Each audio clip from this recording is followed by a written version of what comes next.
না বলা কথা না বলাই থাকুক, ভালোবাসা না হয় বন্ধুত্বে বাঁচুক, এই স্লোগানকে সামনে রেখে আয়োজন করা হয় এসএসসি বন্ধুদের বার্ষিক মিলন মেলা।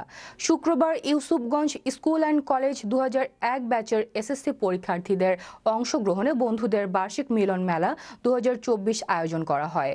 পূর্বাচল নতুন শহর 2 নং সেক্টরে এ অনুষ্ঠানের আয়োজন করেন 2001 ব্যাচের কৃতি ছাত্র ডক্টর মোহাম্মদ আরমান মোল্লা। অনুষ্ঠানের শুরুতে কেক কাটা হয় এবং পরে সকল বন্ধুদের উপস্থিতিতে ক্রীড়া প্রতিযোগিতা ও সাংস্কৃতিক অনুষ্ঠান করা হয়।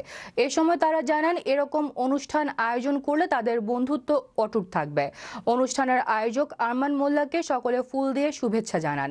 এরপরে সবাই একসাথে গেয়ে ওঠে, বন্ধুত্বের মাঝে হাসি তামাশা থাকুক, বন্ধুত্বের মাঝে ভুল বোঝাবুঝি না আসুক। সকল বন্ধু একত্রিত হয়ে আমরা এই মিলন মেলা প্রোগ্রামটা করতে পারি এবং ভালোভাবে আমরা মিলন মেলা অনুষ্ঠান করতে পারি, সবার ফ্যামিলি সহ নিয়ে একসাথে এনজয় করতে পারি। সামনের দিকে যেন আরো ভালো কিছু করতে পারেন।